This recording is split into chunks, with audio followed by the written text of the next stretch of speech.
Today's best music. Magic 89.9. I think I had wanted to go to grad school for a while. I think that was something that had been sort of percolating in my mind for a couple of years. It's hard to think back now exactly how I was feeling. I just remember thinking that if I didn't do it then, I was never going to do it. And I had been in radio and had been covering basketball for just long enough for me to start asking myself what I wanted next and where I wanted my career to go. Right. And I just felt like that's not where I wanted to be in another 5 years. So I think at the time I'd been working in radio for almost 5 years, and collectively UAP and PBA, something to that effect also. And you were beginning to write, if I may interrupt real quick, you're also beginning to write for a website, if I'm not mistaken? So I had started writing for, I think it was for FHM, for like their sports section. Right. So I started doing some of that and knew that was like, writing had always been my first love, and like it had never become a big part of my career outside of writing my own copy for UAP and then PBA.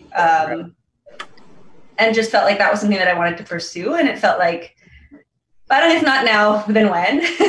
So I just started like quietly sending applications to grad schools in the States, and I knew I could come because I was a citizen and my parents supported it. And then when I heard back from a school in Boston, I was like, why not?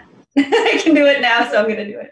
So it was a school thing. It was something it was a career thing. I think the school was a vehicle for me to change directions. Right. It was a reason to because I could have just like quit and then come to the States with no prospects, knowing basically nobody in the field that I wanted to get into. So I felt like I was fortunate enough to be able to access school and also get in one. So right. It worked out, yeah.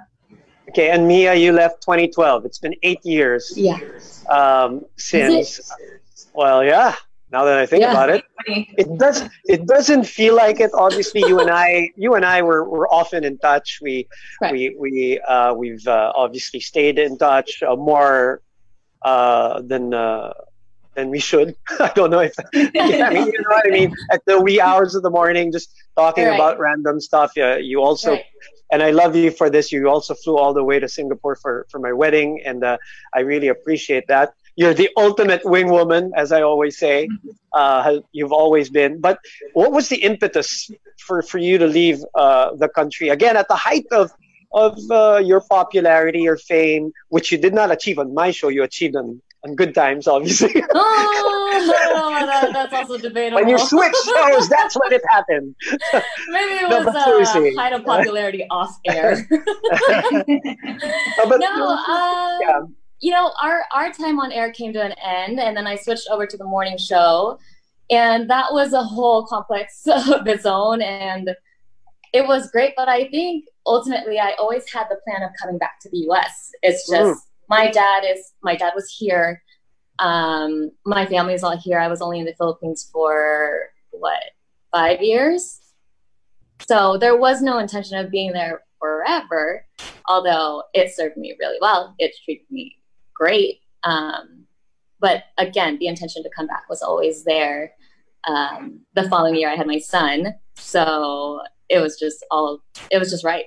There's no better time to be here and commit to a city, especially while raising him. And yours is an interesting story because you also you were always, and we had this conversation a long time, many times, you always were wherever your feet would take you, right? You've always been that kind of person. You lived in La Union for a couple of years, if I'm not mistaken. Was it a couple? People might not know that or forget that. That was kind of the time prior to Magic 89.9 days, right? So you've always had that in you, though. That was there any other country that you saw yourself transferring to or living in other than the US? Or was it just really the US? Yeah. I mean, Spain's always been in the back of my mind, but again, it's just wherever my dad was, where my family was, my cousins. I wanted to be near because I grew up in an environment with my family, and I know how important that was, and I didn't want to take that away from my child also. So US just made sense, but I don't know about right now. Are you both American citizens? Right? Dual. Yeah. A dual? Okay. Dual, yeah, same. Right. Let's clarify that, because that's a little bit of a big issue here in the Philippines right now. just in case you're not in the know about certain things that have been happening around here. Was Mojo also same? Would you know? I don't know. I can't speak on his behalf. I'm unsure. Right. Or something like that. I don't know why I feel like I remember him being dual, but anyway, all right. So that's another commonality that you thought about. Je, was there any other country that you thought about in terms of moving to during that time that you made that decision around? What was it? You said you were 2 years before you actually moved. Is that what it was? I don't know exactly how long I've been thinking about it, but I've been thinking about it for a while. Yeah, I mean, I thought about Europe also, but kind of vaguely. I mean, I have family in the States, right? So I have family in California. That helped. We lived here for a while when I was growing up. So it felt like if I was going to do something crazy and major, this seemed like the right place to come. It was like... Yeah, it helps. It was unfamiliar, right? Yeah, exactly. It was familiar, but it was unfamiliar, but it was also not as unfamiliar as other places would have been. Right.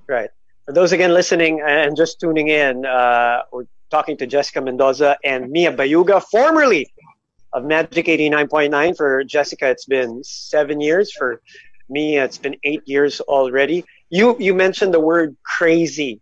Was it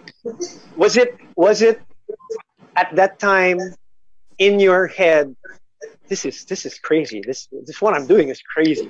Did you even think about it that way? Was it perceived that way? Yes. I don't know about Mia, but for me, absolutely. Right. I think less so in my head. I think once I made the decision, I felt like I was going to do it, and there wasn't really a lot anybody could say to make me change my mind. It took me a while to convince myself that it was the right thing to do, but once, I mean, Bud, you were there, and I asked you for your advice at this point, and I think it just felt right for me at the time. And there were a lot of people who would ask, like, why are you doing this? Like, it doesn't make any sense. And sometimes I would ask myself that question too. But I think even before I had left, I knew it was the right thing, and that was very much confirmed after I had made the leap. Okay, we'll get to that. I like that part, and we'll get to that in a bit. Mia, did you think of it as? I know you already said that it was already part of the plan at some point, but again, in context, for those who are listening, did you think it was crazy? When you think about the context of what was happening, you were. It's not only obviously Magic 89.9. You were a successful host already here. You're getting endorsements and all of that stuff. So that's why the word crazy might be different for the two of you, or for even with Mojo, who was at the height also of his powers, so to speak, as compared to somebody who just uprooted, going to the US, who didn't have that kind of stuff to leave, if you know what I mean. Right. So with that as the background and the context, did you think it was a crazy move? I think it was one of those things where you really don't know how it's going to pan out, but you have to trust in the position you're in. It's uncomfortable, and I know we're like creatures of comfort, and we just love to know what's going to come next, but it's hard to, and you just got to be prepared for whatever is next. And we're very private people when it comes to personal things. So I did have moments where I was like, this is crazy. What am I going to do here? I'm in Las Vegas. I don't know a single person. I'm leaving my community of Manila. So it was frightening, but nonetheless, you do it and you find a way to excel in it. Yeah. And I don't want people to think it like, I was just thinking about this while Mia was talking. I was like, I think it helped a lot to have been where I was. Yes. to be able to make that move. Like the confidence that I'd built. What do you mean? What do you mean where you were? Like that you were talking about us being sort of successful, or our careers. I think that like success. No, I think the confidence that builds in you as a person. I think if I hadn't been in that place in my life at the time, I wouldn't have had the guts to make that jump. Absolutely. Like it had to. I'm a different. It's been 7 years. It's a different place for me now, but you're making me think back to who I was then, I think, and that's just like, wait, what was I thinking? But I really do think that if I wasn't at the place I was in my career and hadn't built up that confidence in myself, I don't think I would have been able to